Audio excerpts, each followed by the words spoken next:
You don't belong here. This is my seat. Check it. Prove it, or security's coming. The air inside the first-class cabin of Horizon Air Flight 719 from Chicago to Seattle was thick with anticipation. At 6:38 p.m., just 22 minutes before takeoff, the soft clinks of champagne glasses and rustling newspapers filled the space. Dr. Evelyn Carter, a black woman in her early 50s, sat poised in seat 1B, her tailored blazer and pearl earrings exuding quiet elegance. She scrolled through emails on her phone, pausing on a message about an urgent board meeting. Skyway Airlines acquisition vote, 9 p.m. Her lips curved into a faint smile. Tonight would be monumental. The calm shattered when a sharp voice cut through the cabin. "Excuse me, ma'am," said flight attendant Melissa Harper, her tone dripping with condescension. "This is first class. You must be in the wrong section." She stood over Evelyn, arms crossed, her name tag glinting under the cabin lights. Heads turned. A businessman in 2C lowered his tablet. A woman in 3A reached for her phone, sensing a spectacle. Evelyn's eyes met Melissa's, steady and unyielding. "I'm in my assigned seat," she said calmly, her voice carrying the weight of someone who'd faced this scrutiny before. Melissa smirked.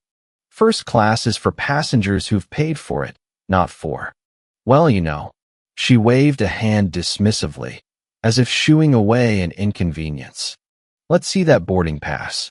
Now, the cabin fell silent, save for the soft whir of the air conditioning. Passengers exchanged glances, some uncomfortable, others curious. A young man in 4B started recording, his phone angled discreetly. His live stream's viewer count ticked upward, 12, 28, 47. Evelyn reached into her leather briefcase, embossed with the subtle logo of Apex Aviation Group, and produced her boarding pass. Melissa snatched it, holding it up like evidence in a courtroom.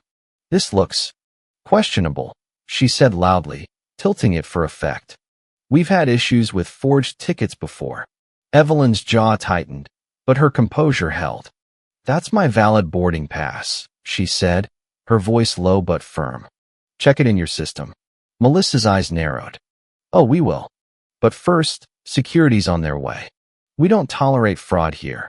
The word fraud hung heavy, and gasps rippled through the cabin. The live stream count jumped to 112.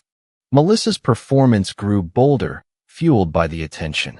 She grabbed Evelyn's handbag, a sleek designer piece, and held it aloft. "This?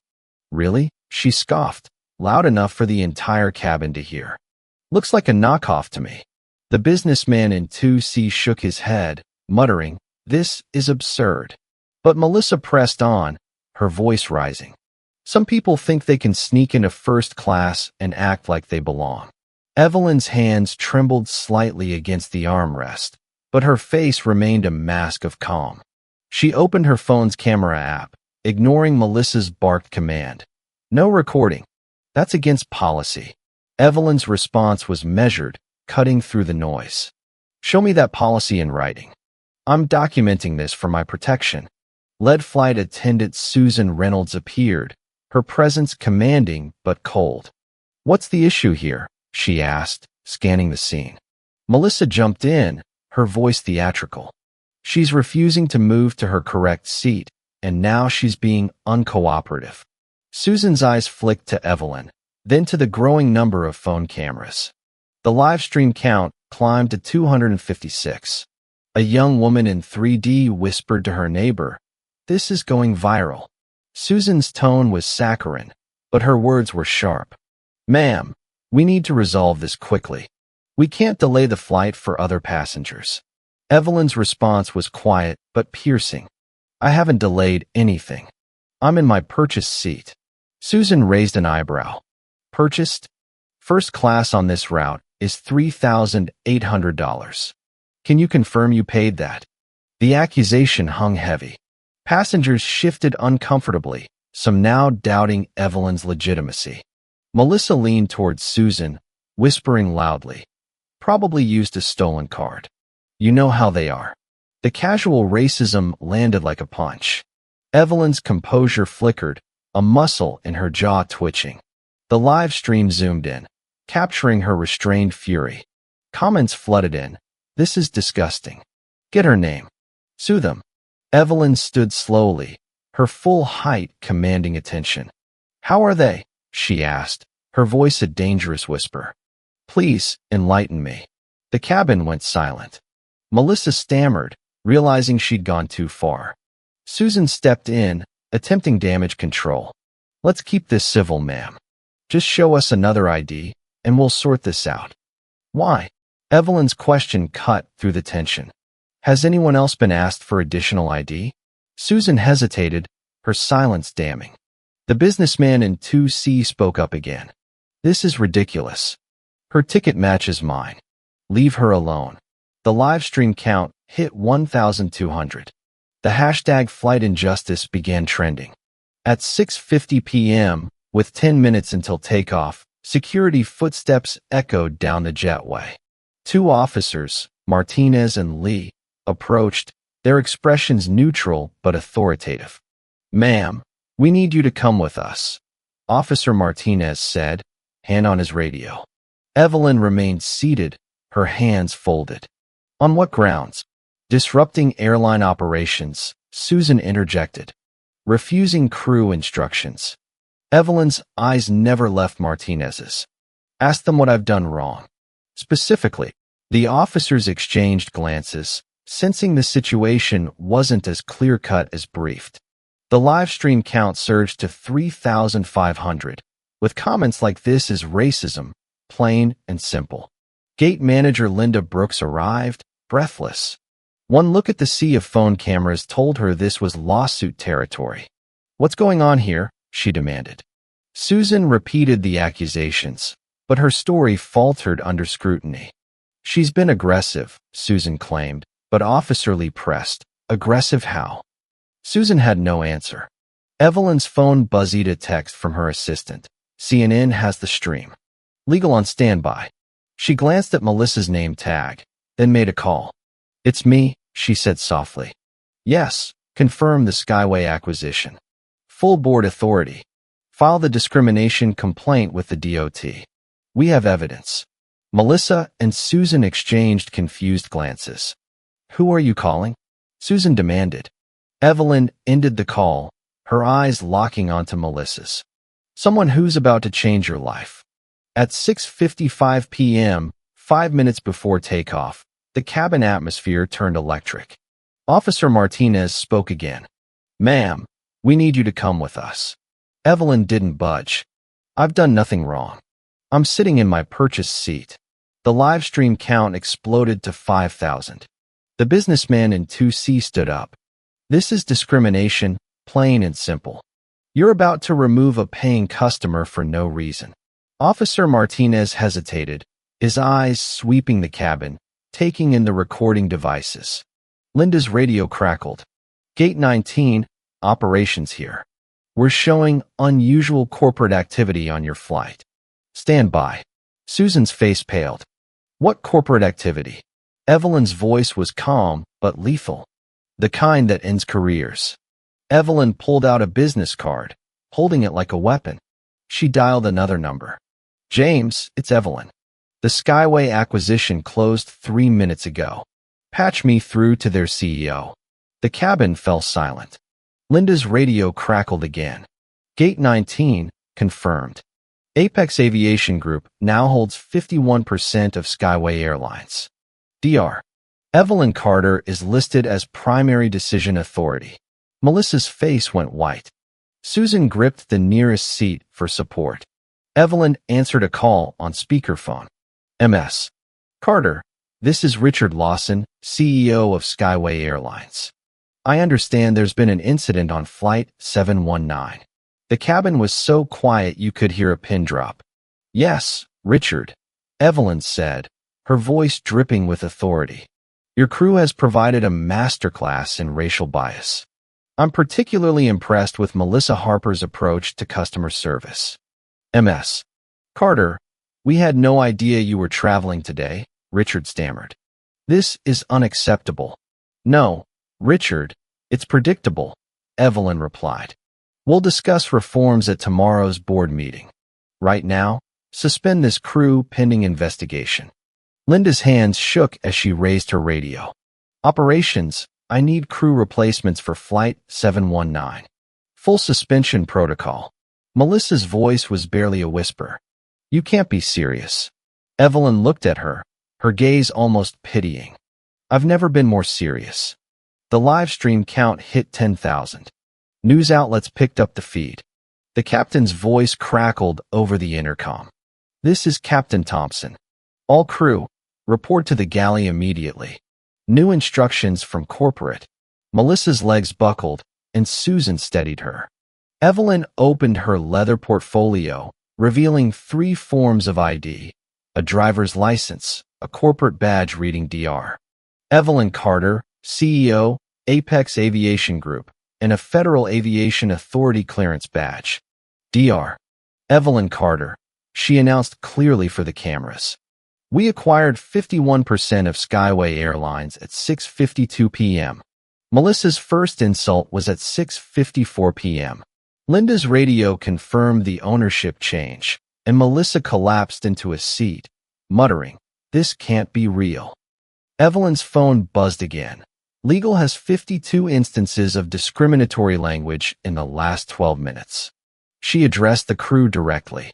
Melissa, you called me a fraud and questioned my belongings.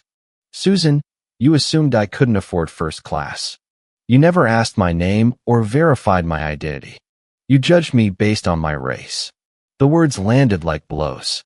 Passengers lowered their phones, some visibly shaken. The live stream count passed 20,000, with hashtags Skyway Scandal and Justice at Altitude trending nationally. Captain Thompson appeared at the cabin entrance, his face pale. DR. Carter, I need to discuss departure options. Evelyn nodded. Delay until the new crew arrives. I want this flight to proceed with professional service for all passengers. Melissa made a final plea. DR. Carter, please. I have 2 kids. I need this job. Evelyn's composure cracked, revealing deep pain. Your children deserve a mother who doesn't judge people by their skin color. Your apology belongs to every passenger you've humiliated. Susan tried another angle. We can be retrained. Give us a chance. Evelyn's response was firm. You had chances every day you came to work. You chose otherwise. She opened her laptop. My assistant has prepared termination papers for all 3 of you. Effective immediately. The replacement crew arrived 3 diverse, professional flight attendants who introduced themselves respectfully to Evelyn. As security escorted Melissa, Susan, and Linda off the plane, Evelyn addressed the live stream. This is accountability, not revenge. Consequences match actions. The viewer count hit 50,000 as the aircraft taxied to the runway. Evelyn answered another call on speakerphone. DR. Carter, it's Richard Lawson again. My deepest apologies. Save them for your shareholders, Richard, she replied. We need systemic changes, or Apex will divest our stake by market open tomorrow. Evelyn opened her laptop, pulling up documents. Skyway's diversity stats. 76% of discrimination complaints target Black passengers. Your training budget is $2.1 million annually, but lawsuit settlements cost $14.8 million last year. You spend 7 times more on legal fees than prevention. Richard's voice wavered. How did you get those numbers? Due diligence, Richard. We don't invest $792 million without knowing a company's liabilities. The live stream chat exploded. She's dismantling them. This is power. Evelyn outlined her demands. Mandatory in-person bias training, $7.9 million annually. Body cameras for staff, $2.8 million initial cost. Monthly diversity audits, and a 24-hour complaint escalation system. Implementation costs $21.7 million over 3 years, she said. Projected savings from reduced lawsuits and better customer satisfaction, $64.2 million. Richard hesitated. This is a massive overhaul. Evelyn's tone was steel. It's overdue accountability. You got caught on a live stream with 127,000 viewers. The DOT opened an investigation 10 minutes ago. Richard's voice cracked. We'll implement everything. Good, Evelyn said. Contracts will be emailed by midnight. She ended the call and addressed the live stream. Change happens through economic pressure and public accountability. Skyway will reform because discrimination became too costly. The viewer count hit 150,000 as the plane reached cruising altitude. 3 weeks later, Skyway's Chicago headquarters buzzed with nervous energy. Richard Lawson sat at a mahogany table, surrounded by department heads and diversity consultants. Evelyn joined via speakerphone from Apex's New York office. "What's our status, Richard?" she asked. Richard consulted his notes. Terminated staff Melissa Harper, Susan Reynolds, and Linda Brooks received severance. None contested after reviewing the evidence. The DOT found systemic discrimination over 5 years. We're cooperating fully. Evelyn's assistant, James, joined via video. Customer satisfaction is up 38%. Stock price gained 9%. Body camera implementation is 82% complete, with 0 discrimination complaints since. The new diversity director, Dr. Aisha Thompson, reported, bias training is in week 3. We've addressed unconscious bias in 87% of staff. Complaint resolution time dropped to 16 hours. Evelyn pressed on. Financial impact? CFO Daniel Rivera answered. Implementation costs are 10% under budget. We project $41 million in savings over 3 years from reduced lawsuits and better retention. Bookings from Black passengers are up 64%. Evelyn's voice carried satisfaction. Has the board voted on permanent policy adoption? Unanimous approval yesterday, Richard said. All reforms are now permanent. The original live stream, now viewed 2.8 million times, became a case study in corporate accountability. Melissa Harper issued a public apology, enrolled in diversity training, and began volunteering with anti-bias organizations. The Amara Carter Aviation Scholarship launched, funding 20 students annually to pursue aviation careers, with applications 320% above projections. Flight attendant Maria Lopez, who served Evelyn professionally, was promoted to training coordinator. 4 major airlines requested consultation to avoid their own Skyway moment. The FAA issued new guidelines, dubbed the Carter Protocol, mandating bias audits and body cameras industry-wide. 6 months later, Evelyn's story sparked an accountability revolution. 3 airlines adopted the Carter Protocol within 90 days. Hotels and retailers sought similar reforms. The economic case was clear: dignity drives profit. Melissa completed her training and now speaks for the Equal Justice Network, sharing her transformation. I was that person, she tells audiences. Dr. Carter could have destroyed me. Instead, she gave me a chance to change. Skyway's customer satisfaction hit 4.9 out of 5, employee retention rose 46%, and the airline gained market share. Evelyn's Global Dignity Fund supported 792 discrimination cases across 19 industries, achieving reform in 81% of interventions. Power without purpose is meaningless, Evelyn said in a TED Talk. Real change comes when those with privilege use it to uplift others. Federal legislation, the Carter Amendment, gained bipartisan support, mandating bias training and cameras for transportation staff. Social media amplified the movement, with Dignity in Travel generating thousands of posts. The original video, now at 9.1 million views, inspired passengers to document injustice fearlessly. This story isn't just about one flight. It's about confronting systemic bias with quiet power. What do you think about Evelyn's actions? Have you faced or witnessed injustice in travel, work, or daily life? Share your thoughts in the comments below. Should accountability always come with consequences, Or is there room for forgiveness? Let's hear your perspective. Your voice can drive change.